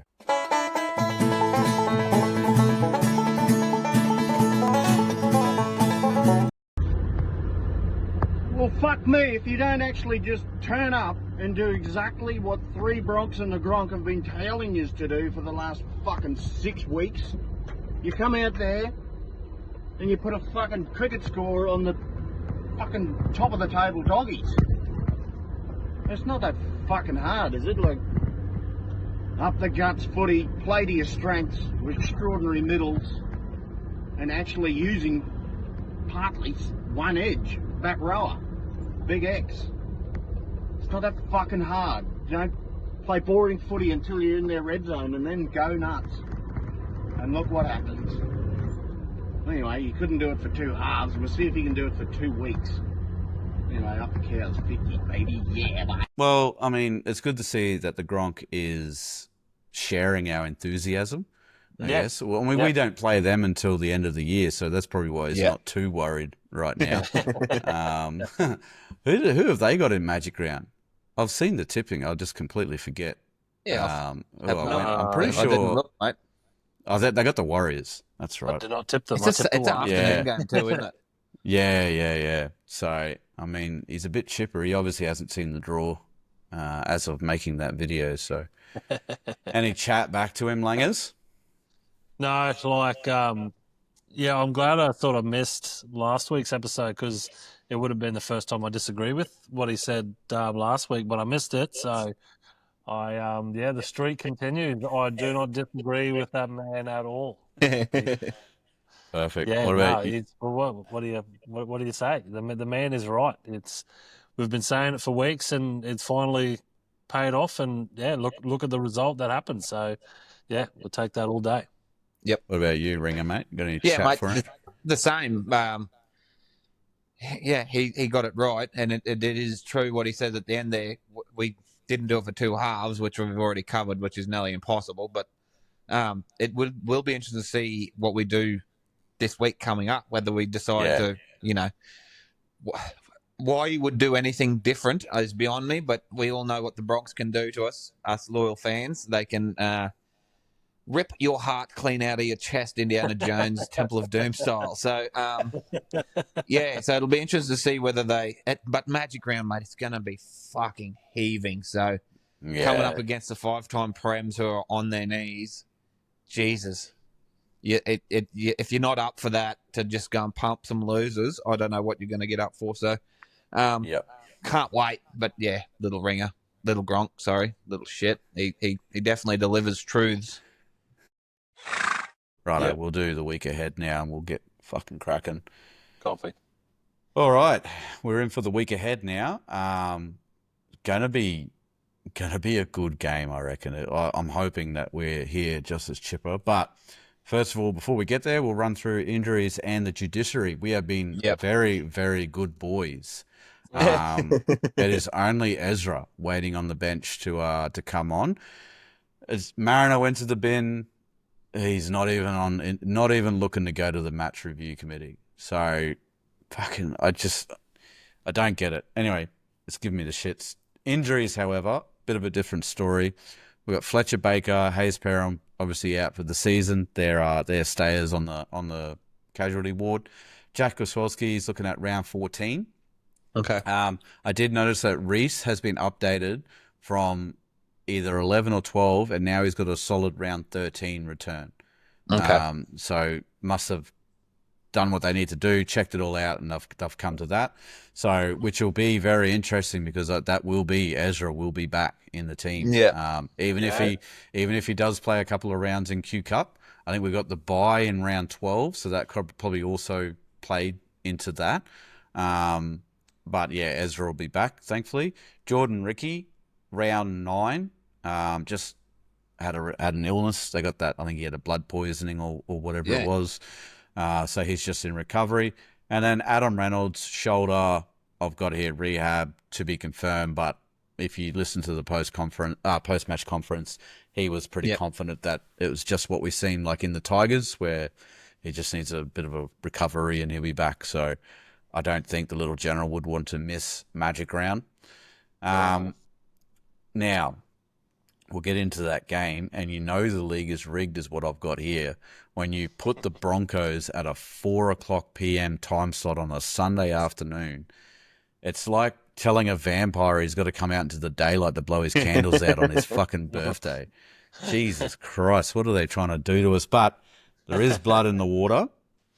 I would love us to be a nail in the coffin. That is the Panthers' season. They have to win, I think it's 11 out of the next 16 games to play finals, just because of the horrendous start that they've had. And I just love us to be one of those nails. So we've still got a little bit of a happy. So we are away this weekend as well, Thoroughbreds, technically. But we still do have a bit of a happy hunting ground when it comes to the Panthers, even though they've been dominant for the last 5 years.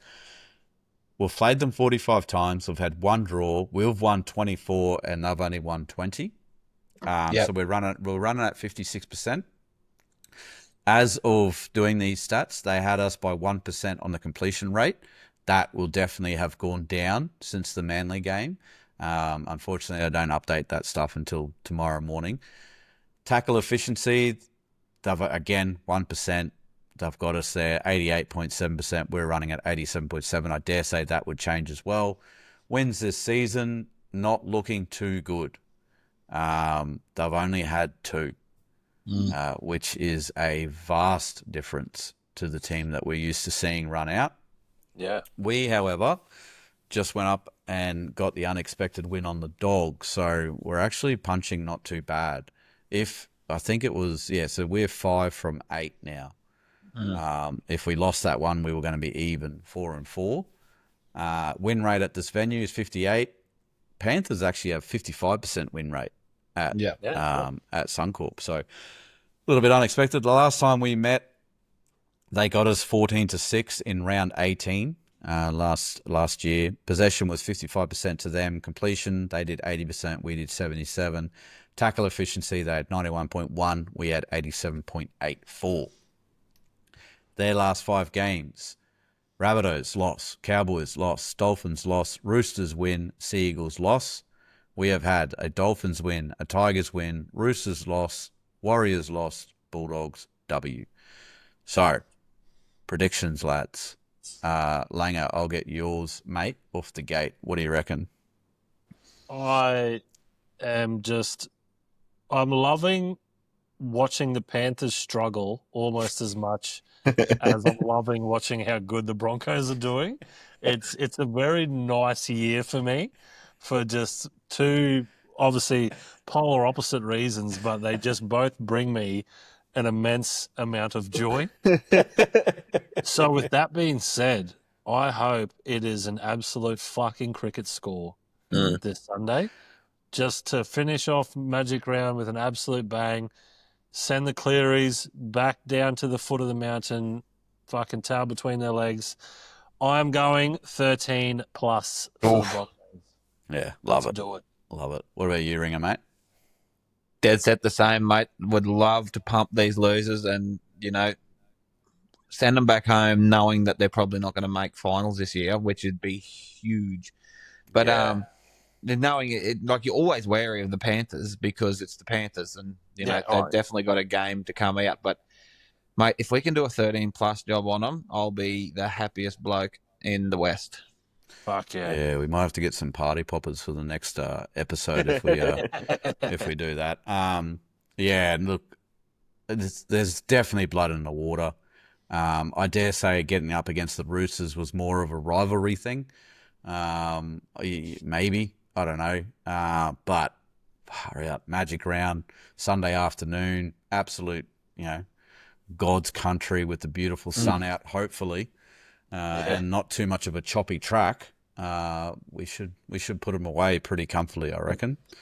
Especially with Renault putting it on string. And I mean, even if he doesn't, we got Madden and whatnot coming in. Benny Hunt might even go in. We could still definitely use the players that we're using now. Hunt to 7, Walters into the 6 role. We move on from there. Smoothie in the 14 and off we go. Yeah. So anyway, good stuff. All right, we will look at tipping, accountability, and Supercoach and our bets. So, great round of tipping, lads. Yeah. Great. Beautiful. I went one short of a perfect weekend. And I can tell you with all my heart that I've never been so happy to lose a perfect weekend when it was the Panthers that did it to me. Yeah, yeah. If I had got it, it means every home team won. Yeah. So it would have been a shutout there for homes. But Turbo Russ and myself, we tied for the first place. He got me on margin. He had a margin of 6 to my 18, which was pretty is good. interesting. Like that's confident. That's confident tipping. Good Mate. to see. Good to see. I love to hear that. Slippery Gypsy Langers grabs second place along with Dan R, one of our followers there. You guys got 6 correct. There's a 3-way tie. Sees Ringer share third with Pain in the Hearse and Master Bateman. So you're down there with a Cowboys supporter, mate. Gronk has lifted himself off the bottom, but I don't know if we should tell him that the guy that he's beating now hasn't put tips in for about 4 weeks. He's purely beating someone who's just getting all the away team tips. Yeah. And like honestly, so the lad did start. He did start tipping in the first couple of weeks. I think it's a play from him. I think he sort of looked at it and went, well, there's just as much chance this year that I'm going to get the away side. So he got 2 threes in a row and went, well, fuck it, I'll leave it to the gods. But Gronk has got it over him by 1 point now. So good on you, Gronk. Good on you, mate. He's coming. But yeah, Ringer, you better be careful, mate, because he's only 3 behind you.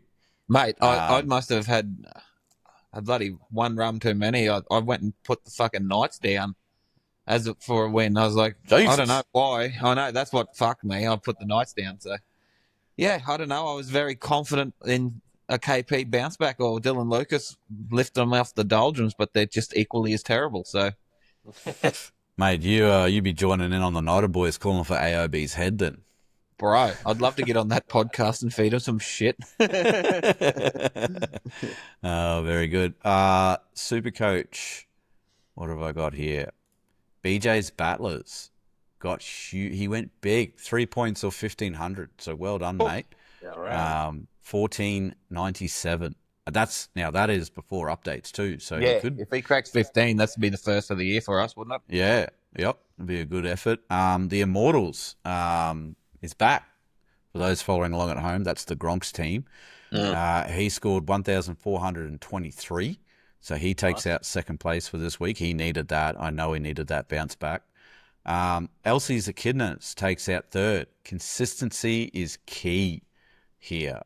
This is probably the 4th week in a row where Elsie's Echidnas have run in the top 3. So good effort there. Keep plugging away. Now for the rest of us, Langers, huge bounce back week for you, mate. We'll take it. Good job. We'll take it. 1,348. I did a plus 1,300 as well. I think I got 1,314, and I needed that. Jesus.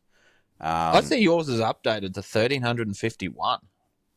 Let's go. Motherfucker. I needed that. Holy dooly. And that's without looping Haas either. I had Munster as my captain. He only scored, I think, about 55. I think he was on. Ringer, mate. Serious trades this week, or are you just going to trust the process? You got a score there of 1282 last time. Mate, I had to do a boost last week with everyone getting hurt. I got Walsh got hurt and someone else got bloody hurt, and then Max Plath didn't play this week, even though he was named right up until bloody kickoff. And then Hiroti got hurt. So, yeah. So I was going to be playing with you big boys around the 1,300 mark there somewhere, but got kicked in the dick right in the fucking last hurdle on Sunday. So I was giving myself a nice little bloody rousing, mate, when I looped Haas and got Ola Kawatu and Sandon Smith. I was like, catch me, losers, and then come back to bite me in the ass on the last day. So we move on. There's nothing ever so humbling as Super Coach. Right. Yeah. And start, bad finish, bad start, good finish, all that sort of shit happens the weekly. breaking on live on the podcast, BJ's Battlers has cracked that 1,500. He's at 1,509. Nice. Oh, fuck, yeah. Well Good done, work, there. son. And Good on then him. He's it leading looks- the league, too. Yeah, he's killing it. He's cracked 10,000 points overall. Yeah. So good on him there. He's keeping our league ranking really high, which is fucking phenomenal. He is. Slippery Gypsy, aka Langer, you beat me by 1 point this week. You've updated to 1352, and I'm sitting on 1351. We'll take it. Dominic Toretto, doesn't matter if you win by an inch or a mile. Winning's winning. We'll Good take stuff. it. Good stuff. Righto, we'll get tips out this week. Gronk sent his through. He's gone Eels, Dolphins, Rabbits, Cows, Dragons, Bulldogs, Broncos, Raiders. It's got to be an absolute fucking record that he has backed his team and our team in the same week. Yeah, exactly. He's nearly backed every Queensland team as well, except the Titans. But what a show! Langers, what are you going, mate? Mate, I've gone the Sharks with a question mark Yep, big question mark. because in my accountability, I had the Sharks as a top 4 team this year. Yep. And it really just depends on who they play, whether they want to be that top 4 team or not, really. So, Yep. you know, the Eels could definitely come out and beat the Sharks, especially now that old mate's back as well. So, Yeah. like, the Sharks have definitely let me down this year, but I mean, it's still the Eels, and I mean, the Sharks, they can put it together. So I've gone the Sharks. I've gone the Roosters, which I don't know either. I've gone the Rabbits. I've gone the Wars over the Cowboys. I've gone the Dragons. I've gone Bulldogs, Broncos, Storm. So I think this round is going to be pretty good. Mate, This is going to be good for the tipping. This will be good for the super coach. I think this is going to be a good round of footy, I the think. famous words. Yeah. Well, not good for me, but good to separate the pack, I think. We'll be sitting there in a week's time just going, what the fuck was What that? the fuck? Yeah. What about you, Ringer, mate? What's your tips there? Yeah, pretty close, mate. I've gone the Sharks also. Dolphins, Rabbits. I've gone the Warriors, the Tigers, the Dogs, the Bronx, and the Storm. I think Storm come good. Isn't it funny how Manly whinged about taking their home game to Suncorp and Volandis? Is like, fuck off, you can't play Magic Round anymore. You sit in the corner and think about what you've done. Yeah. Everyone else is Yeah. having fun and you're fucking being losers. Yeah. Yeah, look, the Mitchell Moses factor for me has got me back in the Eels. I see that they're at a pretty handy $2.69 with the bookies, so that might be a good roughie to get on Thoroughbreds to open up the match, open up Magic Round. Mm-hmm. The Roosters Dolphins, I don't know. I've gone the Dolphins, but that could change depending on the mood that I wake up on Friday. But they are favourites at the moment. Again, I've gone the Knights. I've just Mitchell's out for the Rabbitohs, so he's looking at a 1 week ban for that head high that he did. They don't have any halves because they're all injured. And surely the Knights are due a win. Surely. Like, you play enough games of footy, you're gonna win one. Surely. So I've gone the Knights. Definitely gone the Wars. I think the Wars I think they put the Cowboys away. I have gone the Dragons to do a bit of a bounce back. That game today between the Tigers and the Sharks didn't really impress me much. It was kind of who wants to lose the game or try to find a way to lose the game than try to find a way to win it. I am going to go the Bulldogs over the Titans on account that the Titans are dog shit and the Bulldogs will not want to lose 2 in a row after the year that they've started. So even if they do lose a few, I think they'll still go all right. Broncos, 13 plus. I see we're $1.67 favourites compared to $2.22. And I've gone the Storm. I know the Gronk's gone Raiders and there is an argument there for it. It'll be second versus third, which is going to be pretty interesting. Yeah. But I've gone the Storm just to.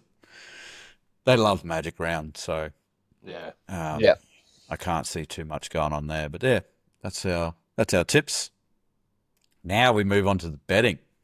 No, do we have to?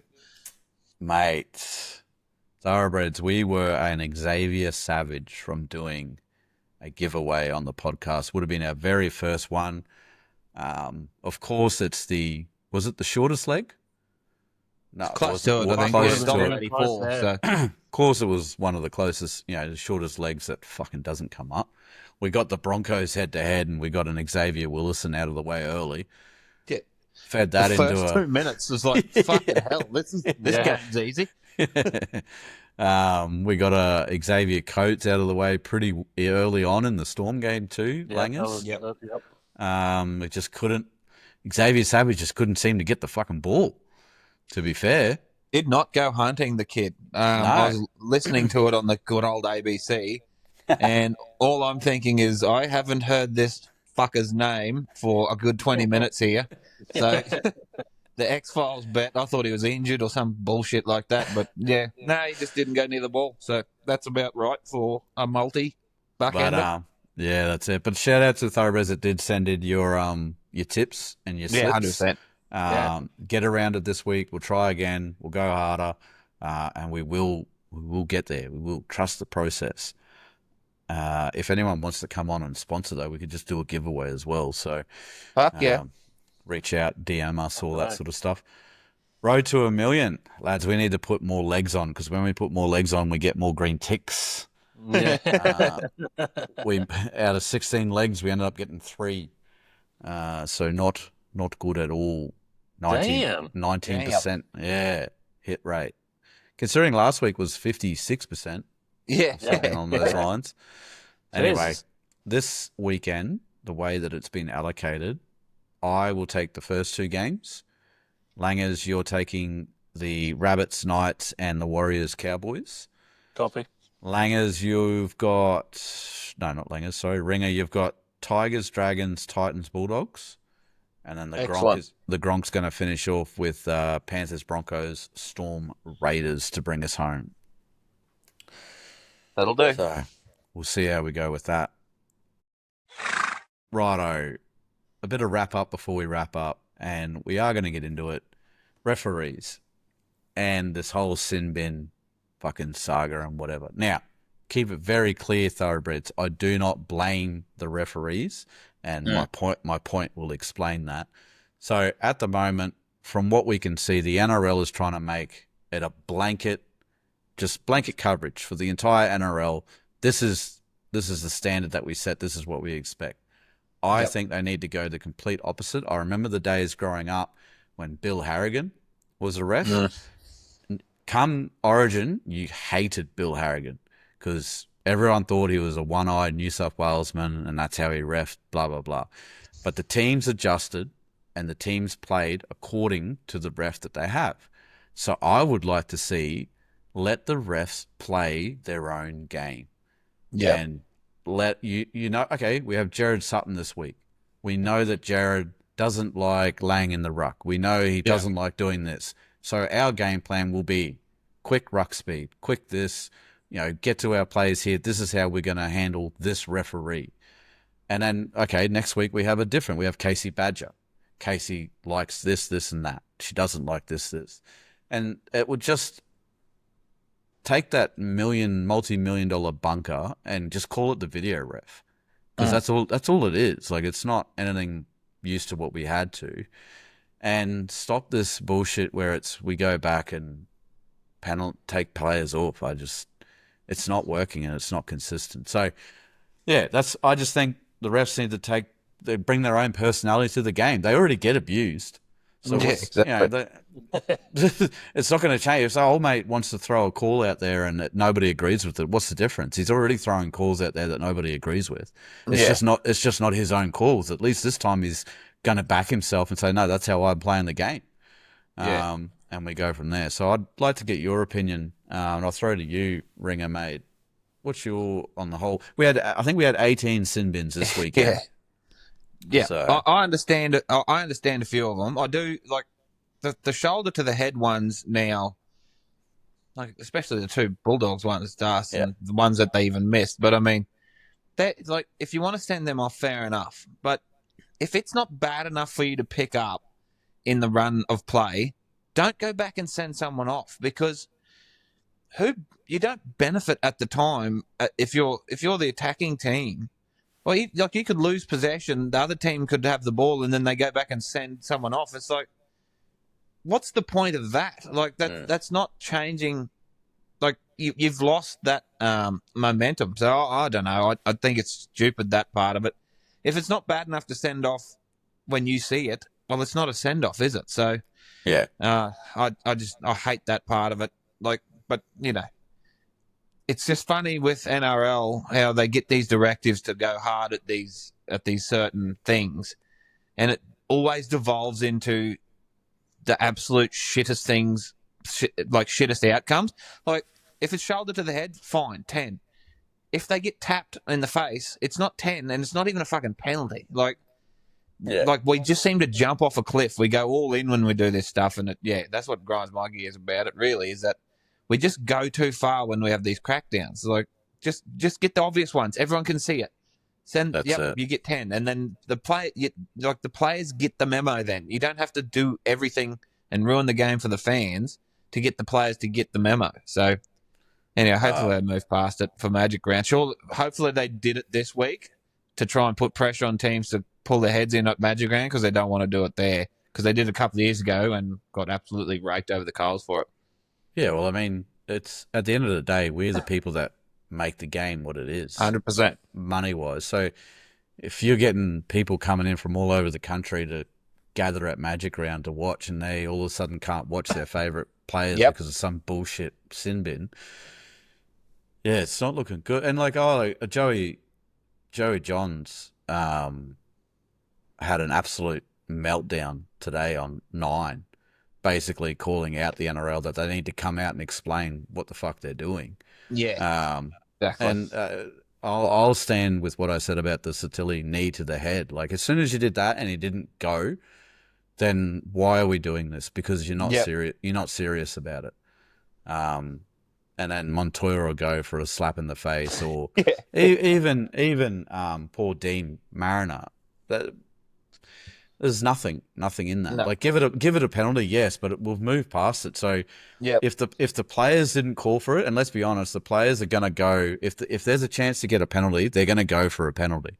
Yeah. So if the players didn't see it or feel it or care about it, you missed it, the touchy missed it. Yeah. Everyone, cool, move on. And the bunker had to go back bloody a minute and a half to find it. Like, who cares? Let the match review committee, this whole committee we have set up called match review, if they want to fine him or give him a week for it after the fact, well, fair enough. But don't jeopardise the game. I want to understand, how does it take 8 plays? Like, we're not that quick. Like, you have instant replay. But anyway, what about you, Langus, mate? You got a bit to get off your chest about it? No, like I agree with both of you. It's perplexing to me that an 8 play later they call a stop to then bring it back. Like, it definitely shouldn't take that long. It's 2025 there. How many people are in the bunker with eyes on screens? It's not one bloke with 20 monitors trying to do his best sort of thing. It's a whole team of people. So I don't see how it should be instantaneous. They should be in the ref's ear straight away. This whole crackdown, different interpretation of the rule, whatever you want to call it, with the high shots, I think there's too much uncertainty. There's too many questions not being answered. Like, I don't think, like Matty John's perfect example. He's come out and gone, fucking explain yourselves, like shed some light on your plan.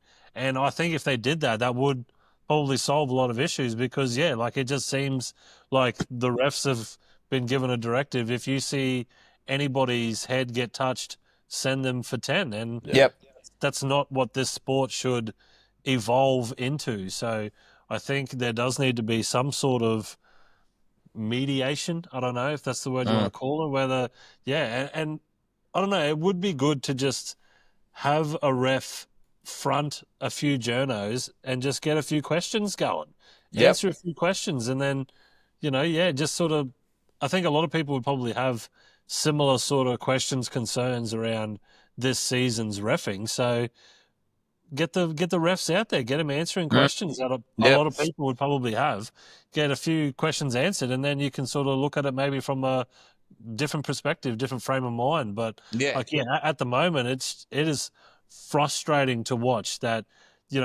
Someone can get tackled, and then on their way down, their face gently caresses someone's shoulder on the way down, and they're going for 10 because touch the shoulder, mate. Shoulder grazed my cheek, so off you go. So it's not evolving the sport in the way that they hoped, I think, and it's I don't know. I think something needs to be done. It just feels like it's just like a powder keg, and it's just going to come to a point where coaches are going to say, fuck it, everybody, if you've got the ball, duck your head when you come into a tackle.